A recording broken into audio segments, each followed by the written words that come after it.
Hər vaxtınız xeyir. 1 iyun tarixi uşaqların beynəlxalq müdafiəsi günü kimi dünyanın bir çox ölkələrində qeyd olunur.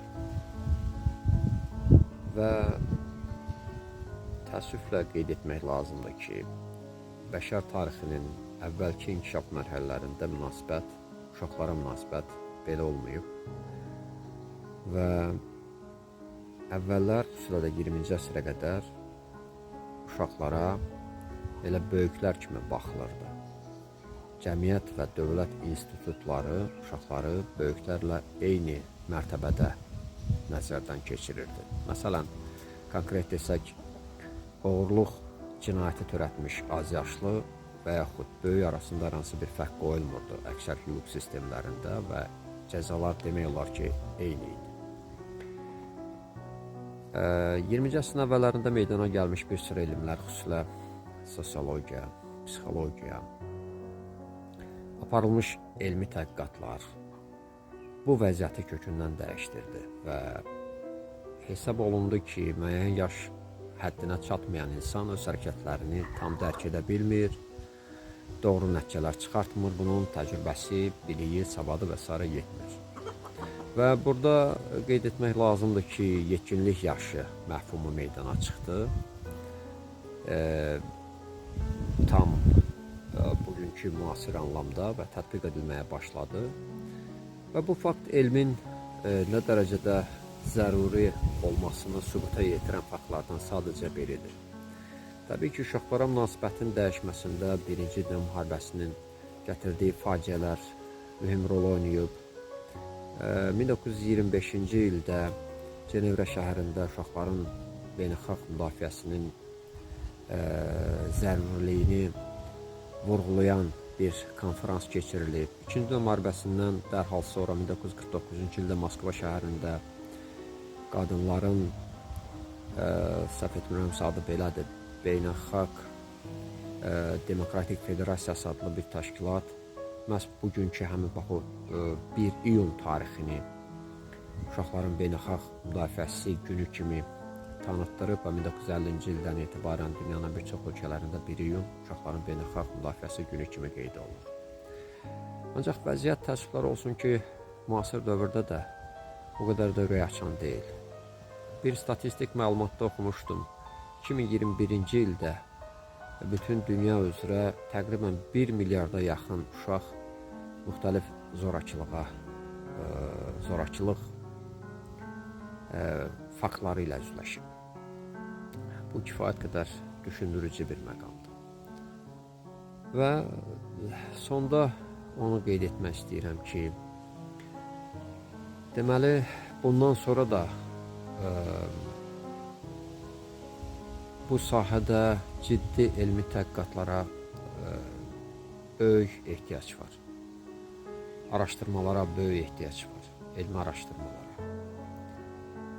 Görünür ki, elmin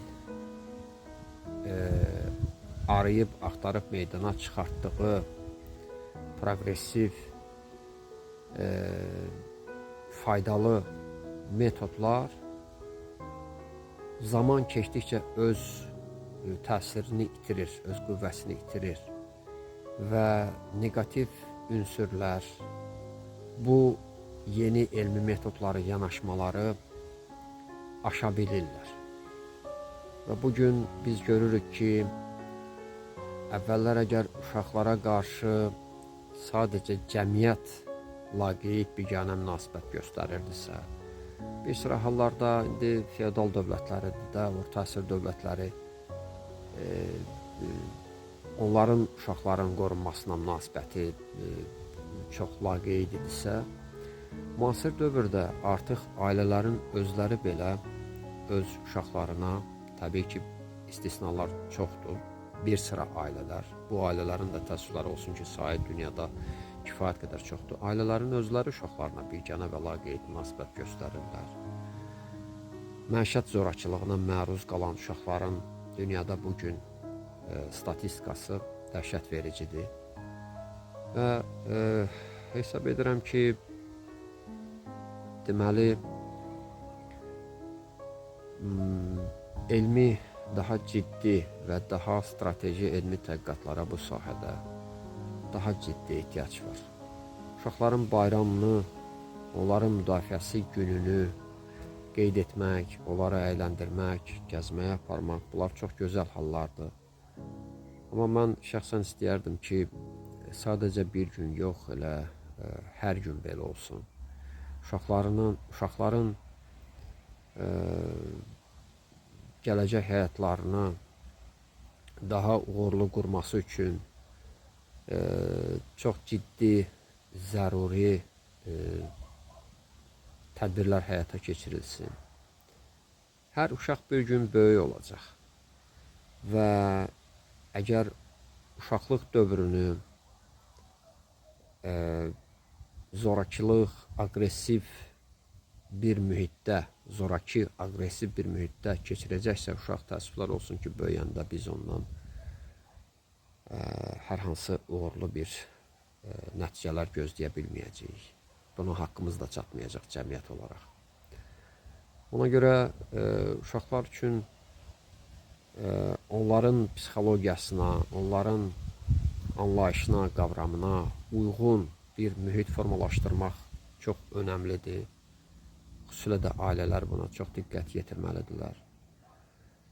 Eləcə də uşaqların əmək tərbiyəsinin, bədən tərbiyəsinin, mənəvi psixoloji tərbiyəsinin düzgün qurulmasına o qədər ciddi diqqət yetirilməlidir ki, gələcəkdə biz sonra bunun peşmançılığını yaşamayaq. Bunlar, mən indi bir-iki cümlə ilə ifadə edirəm fikirlərimi. Mən deyərdim ki, bu barədə kitablar yazmaq olar, elmi işlər müdafiə eləmək olar. Bu qədər.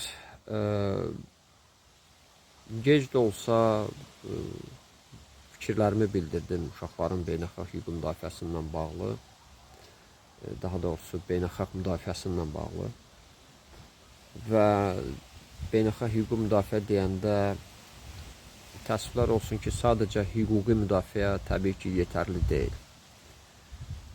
Bu, sadəcə hüquq normalarında uşaqların müdafiəsini nəzərdə tutmaq, onlara diqqəti, qayğını hüquq normaları halında təsbit etmək. Bunlar təbii ki, lazımdır, vacibdir, amma hüquq post factum işləyəcək, çünki uşaqlara qarşı hər hansı hüquq pozuntusu törədildikdən sonra dövlət işə qarışa bilər. Lakin preventiv tədbirlər daha önəmlidir ki, bunlar da bu preventiv tədbirlərin də həyata keçirilməsi birbaşa ailələrdən və eyni zamanda da toplumlardan asılıdır. Bu qədər. Təşəkkürlər diqqətinizə görə, əziz dostlar. Hələlik.